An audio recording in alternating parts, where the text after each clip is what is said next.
यही क्वेश्चन दिया गया है। क्वेश्चन है कि दो संख्याएं 5:6 के अनुपात में है।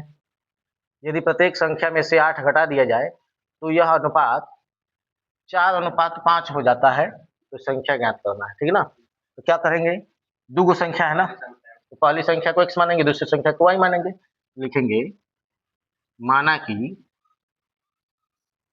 पहली संख्या बराबर x तथा दूसरी संख्या बराबर y, ठीक है ना।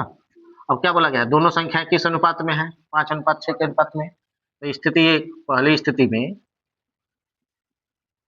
क्या दिया गया है, x/y बराबर कितना, 5/6। इनका समीकरण जब बनाएंगे हम लोग, इसका इधर गुणा होगा, 6x बराबर 5y, 6x माइनस 5y बराबर 0। यह पहला समीकरण है, ठीक है ना। अब स्थिति नंबर 2 में क्या बोला गया था कि यदि प्रत्येक संख्या में से 8 घटा दिया जाए, भाई x में से भी 8 घटा दिया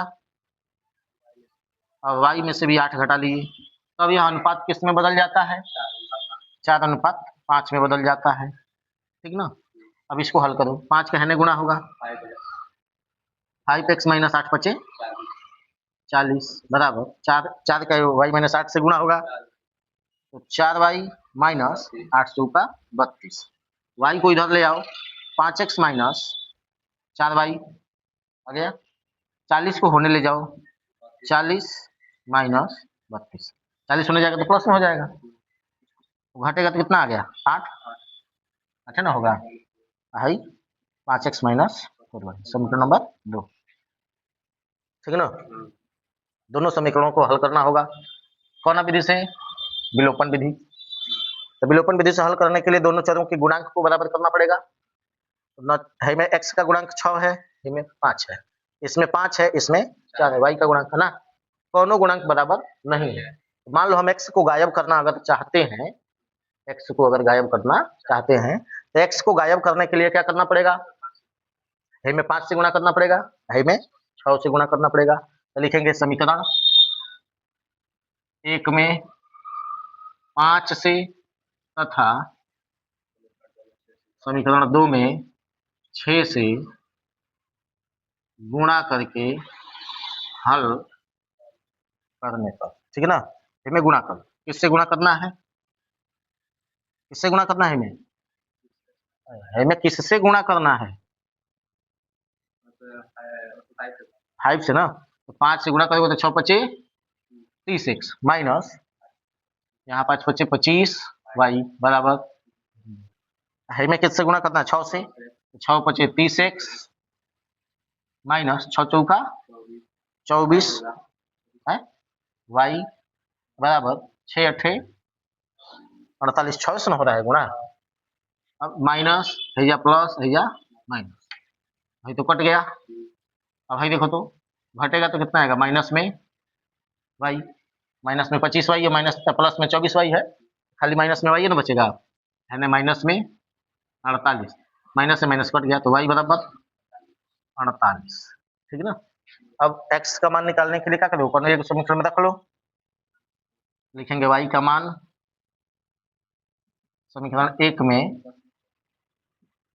रखने पर रख लो यहाँ, तो 6x माइनस 5×48 बराबर 0, ये ना होगा, 6x ये होने जाएगा तो क्या हो जाएगा, प्लस में, 0 है ना, होने जाके प्लस में हो जाएगा, तो 5×48, ठीक, x बराबर 5×48/6, 6 सही कटेगा 48, कितना बाद में, 8 बाद में, 6×8 = 48 होता है ना, तो x बराबर 8×5 = 40, समझ में आया। x और y दोनों मिल गया, लिखेंगे अतः x बराबर कितना 40 और y बराबर कितना 48, मतलब पहली संख्या कितनी हो गई, पहली संख्या 40 और दूसरी संख्या कितनी हो गई 48 हो गया, ठीक ना, समझ में आया है। हो गया है।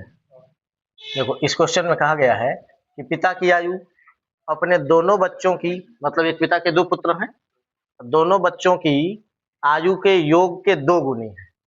पिताजी की उम्र जो है वह दोनों बच्चों की आयु के योग का 2 गुना है, ठीक है ना।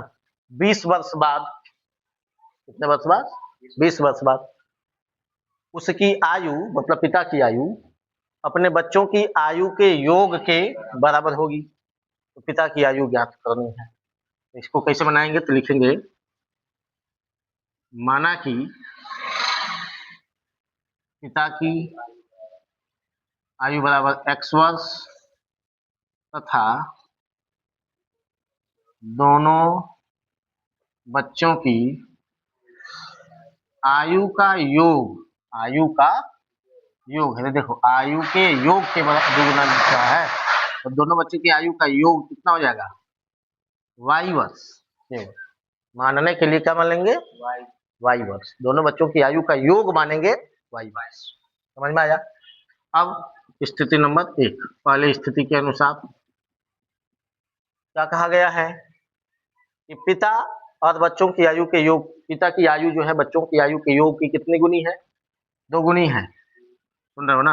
हमने लिख लो पिता यानी दोनों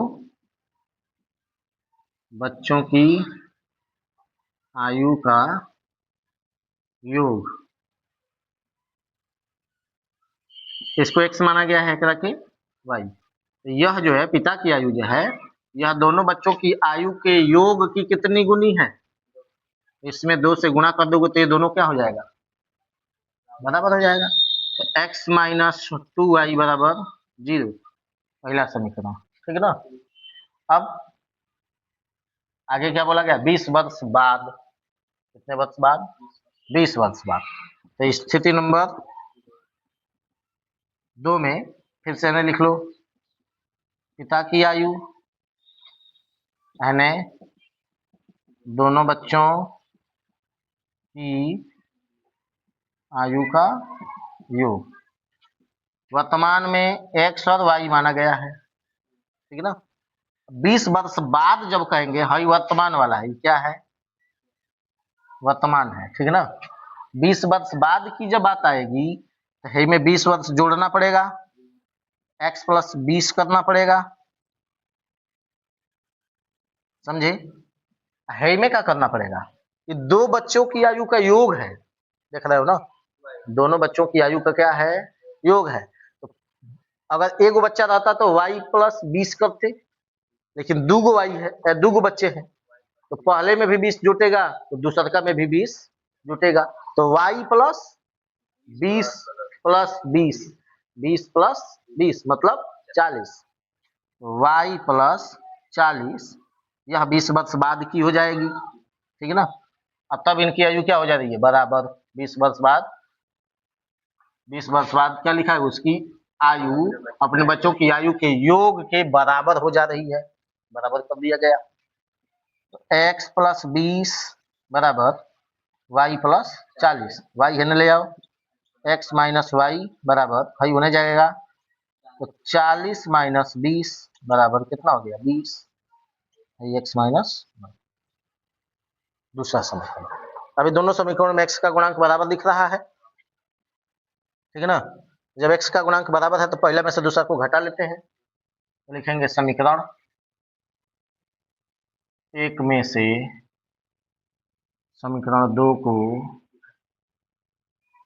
घटाने पर, ठीक है ना। तो x माइनस 2y बराबर 0 है में से x माइनस वाई बराबर 40, ये भी माइनस, माइनस माइनस प्लस, यहाँ माइनस, समझे ना जी।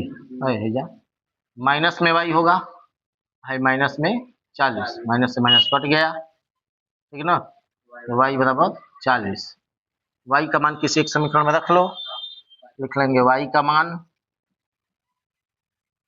समीकरण 1 में रखने पर, जब रखेंगे तो क्या हो जाएगा? x minus 2 into 40 is equal to 0, x minus 40 दूना 80 बराबर 0, तो x बराबर 80, ठीक है ना। x क्या माना गया था, पिता की आयु ना, लिखेंगे अतः पिता की आयु बराबर 80 वर्ष तथा पुत्रों की है कितने, दोनों पुत्रों की ना, तथा दोनों पुत्रों की आयु का योग बराबर 40 वर्ष। समझे, यही हो जाएगा।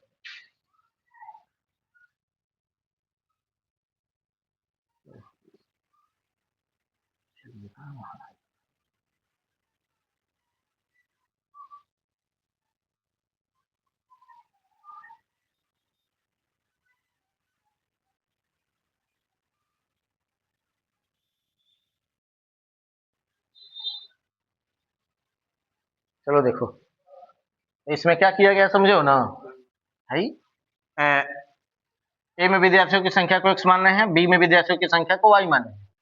पहली स्थिति में क्या कहा गया था कि ए से 10 विद्यार्थी बी में जा रहे हैं, ए में से बी में जब जाएंगे तो ए में कमी होगी, बी में वृद्धि होगी। में से 10 को घटा दिए, में 10 को जोड़ दिए। इनको समीकरण बनाने के बाद x माइनस वाई बराबर 20 मिला। दूसरी स्थिति में कहा गया था कि बी में से 20 विद्यार्थी ए में चले जाते हैं, तो बी में कमी होगी और ए में वृद्धि होगी। तो ए में 20 को कम कर दिए, ए में 20 को जोड़ दिए। अब जो ए और बी की जो संख्या है, वह ए की संख्या जो है वो बी की संख्या की 2 गुनी है, तो इसलिए बी में 2 से गुणा कर दिए, ठीक है ना। अब यहाँ से जब समीकरण बनाएंगे तो 2 से में गुणा होगा, तो 2i माइनस 40। अब इसको इधर ले आओ, तो x माइनस 2i बराबर भाई होने जाएगा, तो माइनस में 20 माइनस में 40, तो माइनस में 60, x माइनस 2i, समीकरण नंबर 2, ठीक है ना। अब इन दोनों को हल किया जाएगा, तो समीकरण 1 में से समीकरण 2 को घटा लेते हैं ना जी। x का गुणांक बराबर है तो लिखेंगे समीकरण 1 में से समीकरण 2 को घटाने पर x माइनस वाई बराबर 20, हाई x माइनस 2i बराबर माइनस में 60। देखो माइनस होगा तो ही प्लस हो जाएगा, हाई कट गया, हाई प्लस में 2i हो गया है, माइनस में y हो गया तो घटेगा तो केवल y, हाई दोनों प्लस में हो गया है तो जुटेगा तो 80, ठीक है ना। तो y का मान कितना हो गया 80। अब y का मान किसी एक समीकरण में रख लो, लिखेंगे y का मान समीकरण 1 में रखने पर, ठीक है ना, तो में रख लिया जाएगा x माइनस 80 बराबर 20, y की जगह 80 ना रखना है, तो x बराबर हाई होने जाएगा तो प्लस में हो जाएगा ना जी, तो 20 प्लस 80 बराबर 100, x बराबर 100। अतः x बराबर 100 और y बराबर 80। मतलब यह कि ए में विद्यार्थियों की संख्या कितनी है 100 है, लिखेंगे अतः ए में